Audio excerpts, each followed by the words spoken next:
This is a podcast from soof.co.uk. Hello, I'm Patrick Downs. This is all about film, whether it be Blu-ray, DVD or streaming. This Super Mario Brothers movie. With help from Princess Peach, Mario gets ready to square off against the all-powerful Bowser to stop his plans from conquering the world. The cast that includes Chris Pratt, ANYA TAYLOR-JOY, Charlie Day and Jack Black. And our film correspondent Madeline Finlay Hudson caught up with Chris Pratt and Charlie Day about their first memories of playing this iconic game. My first memory is arcade. Folds Laundry, right across the street from the duplex where my family lived.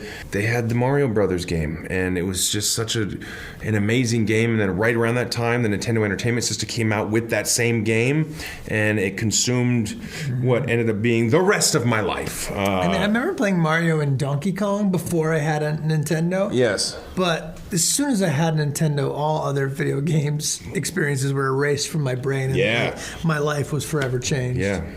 I mean, yeah, it's a super sort of culturally significant franchise. It's the truth. Like, everyone's... I think it's like the equivalent of the invention of the iPhone, where it was like as soon as people said, okay, you have a Nintendo system in your home. In your home, yeah, it's different. Changed the way we're just going to... Yeah, Miyamoto is the original Steve Jobs. I think so. And so I wanted to ask you what it was like stepping inside the metaphorical, infamous overalls of Mario and Luigi.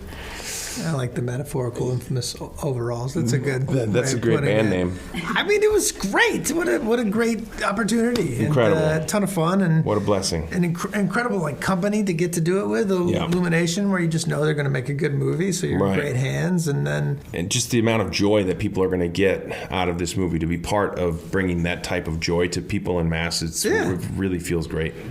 Yeah, I mean, absolutely. And this is your third animated collaboration. Correct me if I'm wrong. It is, sure. Lego 1, right. Lego 1, 2. Lego 2. And so what was it like working together again? Did you get to collaborate at all when you were recording? You're looking at the collaboration, which this is the fun part of getting to hang, although we did record separately. Yeah. And we talked about it separately when we were like golfing together. I'm like, Evie, what have you been doing? What have you been doing? Yeah, exactly. So we talked about it. I run into here and there, but that's just the way that Illumination was working because of COVID, because of being in France where they are, and because of my strict rider of no one can be near me when I'm finding the character of Luigi. Yeah, it's really important that no one talk to him or look him in the eyes. Because I become Luigi and I don't want to be thrown off. Yeah. It takes like 45 minutes for him to become Charlie. I have to fix every piece of plumbing in the building before I even walk into the studio. This is true. And if it's not broken, I have to take it apart and then put it back together. It's a nightmare. Yeah, it's a process. I mean, how are your plumbing skills? Good, bad? Pretty good now. Yeah. Mine are pretty good. Mine are okay. I'm probably, my confidence probably is not perfectly equal to my skill. Perhaps I have a bit more confidence than skill, but still, I'll always take a crack at trying to fix it. Yeah, and so I also just wanted to ask, who is your favorite Mario character? I'm a Mario guy.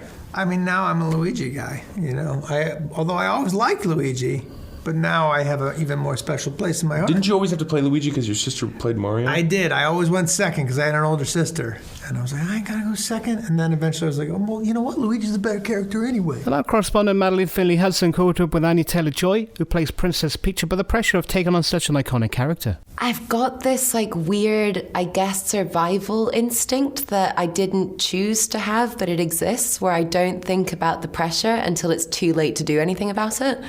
And so I was just so excited to do it, loved every second of making it, and then it was only when I saw the film that I was like, oh wow, I really hope people enjoy this, because the film has been made with so much love towards the fans, and I think you can really feel that in every single frame. It's made by fans for fans, and so yeah, I hope they like it. And obviously in this film, Princess Peach, we've got a bit of a different spin. She's not the damsel in distress. Nope. How important was it to you to sort of explore this side of her character within your performance? I wasn't going to do it unless that was the way that it was going, and it was so wonderful that from our very first meeting, they first showed me the most incredible key art. It was just so stunning, and I was so excited about the world.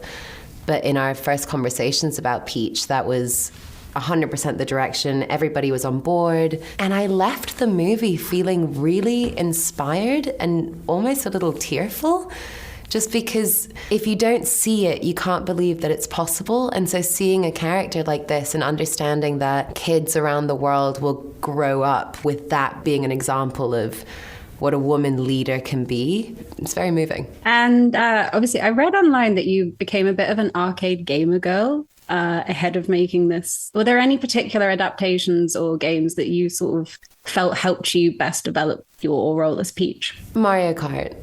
I loved playing Mario Kart, and it was really funny because I was making Furiosa in Australia and I barely had any time off, but when we did, my friends and I would just go to the arcade and we'd spend like a solid 5-6 hours in there just going for it.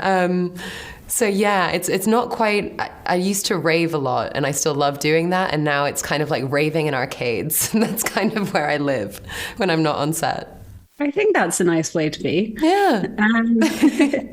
And lastly, I just wanted to ask a little bit about Peach's costume and style is incredibly cool throughout.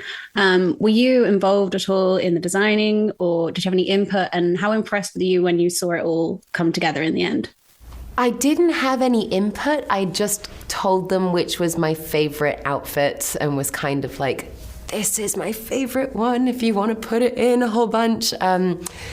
I just adore Biker Peach's outfit. I think it's so great. I think it's so tough. And I'm just like, yeah, girl, get it. Very Furiosa. Very Furiosa. I find it remarkably funny and also awesome that the two characters that potentially have the most in common in my filmography are Princess Peach and Furiosa. The Super Mario Brothers movie is available now. And with that, thanks for checking me out on the Bring the Film podcast today. I'm Patrick Downs, and you can keep in touch across Twitter at I'm Patrick Downs, also on Instagram or facebook.com/officialpoptart. And there's also the website soof.co.uk. This is a podcast from soof.co.uk.